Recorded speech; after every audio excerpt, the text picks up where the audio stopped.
अब हमें यू को दिखाया जाता है जो कि छत पर बैठा इनविटेशन लेटर को देख रहा होता है। अब हमें पास्ट का सीन दिखाया जाता है जहां उसके मास्टर उसके सामने बैठे होते हैं और यू उसे अपना इनविटेशन लेटर दिखाकर कहता है कि मुझे एक ही समय पे क्राउन प्रिंस और थर्ड प्रिंस की तरफ से इनविटेशन आया है, आखिर मुझे क्या करना चाहिए। तो उसके मास्टर ये बात सुनकर बोलते हैं अगर तुम इनमें से किसी का भी पक्ष लोगे दूसरा पक्ष तुम्हें मारने का पूरी कोशिश करेगा, इसलिए तुम्हें ज्यादा सावधान रहना होगा, खासकर फेन चुआंग से जो कि यंग मास्टर है फेन टियान क्लैन का। तो ये बात सुनकर यू बोलता है आखिर क्यों, मुझे उससे क्यों सावधान रहना चाहिए। अब उसके मास्टर उसे बताते हैं तुम जरूर प्रिंसेस का साइड लोगे और ये बात फेन चुआंग को पसंद नहीं आएगी और वो तुम पर अटैक करेगा क्योंकि वो हमेशा से प्रिंसेस को सहन करता आया है और जब तुम उसका पक्ष लोगे तो जाहिर सी बात है वो तुम्हें मारने की पूरी कोशिश करेगा, इसलिए तुम्हें सोच समझ के डिसीजन लेना होगा।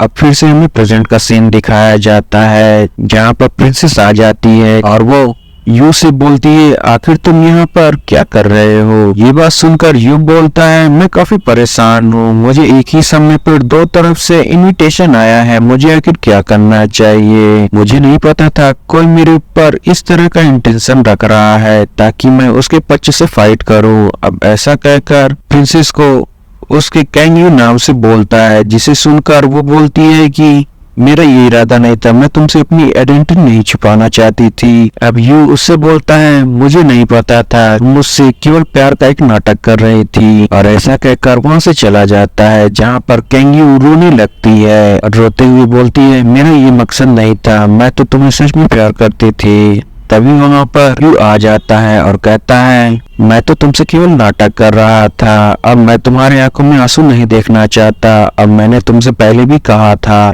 तब मैं तुम्हारे साथ हूँ, मैं तुम्हें हर्ट नहीं होने दूंगा। अब सीन शिफ्ट होता है, अब कैंग यू अपनी फादर के पास यू को ले आती है। अब यू उन्हें ग्रीट करता है और अपना नाम यू बताता है। अब कैंग यू के फादर कैंग यू से पूछते आखिर ये वही लड़का है जिसके बारे में तुम बता रही थी जो तुम्हें 2 साल पहले मिला था। अब कैंग यू बोलती है हाँ ये एक अच्छा डॉक्टर भी है। अब ये बात सुनकर उसके फादर काफी खुश होते हैं जहाँ कैंग यू बोलती है ये आपको फिर से पहले की तरह ठीक कर देगा। अब ये बात सुनकर उसका फादर यू से बोलता है तुम इसके बारे में चिंता मत करो, अगर तुम मेरी बीमारी के बारे में पता न लगा पाओ तो। अब यू बोलता है मैं अपनी पूरी कोशिश करूंगा और आपका पूरा सटीक इलाज करने की कोशिश करूंगा। अब यू अपनी ग्रीन पॉइजन से उसकी बीमारी का पता लगा लेता है जहां वो कैंग यू के फादर को बताता है कि आपके चेस्ट पर एक कट लगा हुआ। ये बात सुनकर उसका फादर कहता है तुम्हें कैसे पता। अब यू उसे बताता है ये एक पॉइजन है जो आपकी बॉडी को धीरे धीरे खत्म करता जा रहा है, इसी वजह से आप काफी कमजोर हो चुके हैं। और कहता है क्या आप मुझे अपने कट मार्क को दिखा सकते हैं। कैंग यू के फादर उसको अपना कट मार्क दिखाता है। अब यू अपने पॉइजन का इस्तेमाल करने ही वाला होता है कि तभी उसके पीछे एक स्पिरिचुअल हैंड आ जाता है जिसे देखकर कैंग यू सामने आ जाती है और कहती है अंकल ये मेरे दोस्त है और ये केवल इलाज कर रहा है। अब वो स्पिरिचुअल हैंड हट जाता है। अब यू अपने पॉइजन से उस कट के अंदर रहे बग को निकालने लगता है जिसे देखकर कैंग यू उसे पकड़ने की कोशिश करती है मगर यू उसे मना करता है। वो बग अंदर चला जाता है जहाँ ये देखकर कैंग यू बोलती है तुमने उसे मारा क्यों नहीं। अब यू उसे बताता है अगर मैंने उसे मार दिया तो तुम्हारे फादर भी मर जाते, इसलिए मैंने ऐसा नहीं किया क्योंकि ये काफी सालों से तुम्हारे फादर के अंदर था जिसकी वजह से उसने अपने आप को तुम्हारे फादर के सोल से जोड़ लिया है। अगर मैं उसे बाहर निकाल कर मार दूंगा तो तुम्हारे फादर भी मर जाएंगे।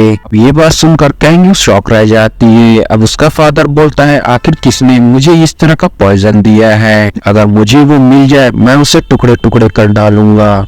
अब यू कैंग यू के फादर से बोलता है शायद से उसी ने जिसने आपको ये कट मार्क दिया है। तभी वहाँ पर एक और आदमी आ जाता है जो कि कैंग यू के फादर को देखकर ग्रीट करता है और कहता है आपसे मिलने कोई आया है। अब कैंग यू के फादर कहता है कि मैं काफी थक गया हूँ, कैंग यू तुम जाकर उससे मिल लो, आखिर वो कौन है। अब कैंग यू उससे मिलने के लिए वहाँ चली जाती है जहाँ पर हमें 2 बंदे को दिखाया जाता है जहाँ एक बंदा काफी छोटा होता है जो कैंग यू की खूबसूरती को देखकर कहता है कि ये तो काफी खूबसूरत है और अपने भाई को परेशान करने लगता है और कहता है ये तो काफी खूबसूरत लड़की है, मुझे इससे बात करनी है। अब कैंग यू उससे बात करती है, कहती है तुम्हारा छोटा भाई तो काफी अच्छा है। अब ये बात सुनकर उस बंदे का छोटा भाई उसके पास आ जाता है और कहता है तुम जितना खूबसूरत दिखने में हो वैसे ही बोलती भी हो, क्यों ना तुम मुझसे शादी कर लो। अब ये बात सुनकर यू गुस्सा हो जाता है और कहता है बच्चे तुम काफी छोटे हो, प्रिंसेस तो किसी और को ही पसंद करती है। अब ये बात सुनकर वो बच्चा बोलता है आखिर कौन है वो, तो यू कैंग यू का हाथ पकड़कर बोलता है वो तो मैं हूँ जो तुम्हारे सामने खड़ा है। अब वो लड़का यू को कैंग यू का हाथ पकड़े हुए देख कर कहता है तुम ऐसे कैसे कर सकते हो, तुम उसका हाथ कैसे पकड़ सकते हो, और तुम तो काफी अच्छी भी नहीं दिखते हो। अब ये बात सुनकर यू गुस्सा हो जाता है और कहता है मैं सोच कर बोलना चाहिए। अब वो लड़का कहता है मैं तुम्हें चैलेंज करता हूँ, अगर तुम जीत गए मैं तुम्हारे छोटे भाई की तरह हर बात मानूंगा। अब ये बात सुनकर यू के पास उसका बड़ा भाई आता है और उसे बताता है भले ही ये काफी छोटा है मगर ये ज़ैंग लेवल के 3 पर है। ये जानकर यू शॉक रह जाता है। तभी जैस्मिन भी उसे कहती है वो झूठ नहीं बोल रहा, ये सच है, वो ज़ैंग लेवल के 3 पर है। तुम्हें उसके चैलेंज को एक्सेप्ट करने से पहले ये चीज जान लेनी चाहिए थी। अब यू एक चाल चलता है और कहता है अगर तुमने मुझे 3 अटैक में हरा दिया तो मैं तुम्हारी बात मान जाऊंगा, अगर तुम हार गए तो तुम्हें मेरी बात माननी होगी। अब दोनों ही इस बात पर एग्री हो जाते हैं, दोनों के बीच फाइट हो जाती है। अब वो छोटा बच्चा उसके ऊपर पहला अटैक करता है जिसे यू इजिली ब्लॉक कर देता है, मगर इस अटैक की वजह से वो काफी दूर चला जाता है, जिसे देखकर वो छोटा बच्चा बोलता है मुझे लगा था कि तुम मुझसे थोड़ा पावरफुल होगे मगर तुम मेरे एक ही अटैक में काफी दूर चले गए। वो ऐसा कहकर दूसरा अटैक करने जा रहा होता है, जिसे देखकर यू एक बैरियर बना देता है उसके अटैक के सामने, और जैसे ही वो अटैक करता है उसे कुछ नहीं होता। ये देखकर वो छोटा बच्चा कहता है ऐसे कैसा हो सकता है। अब यू उससे बोलता है ये तुम्हारा लास्ट चांस होगा।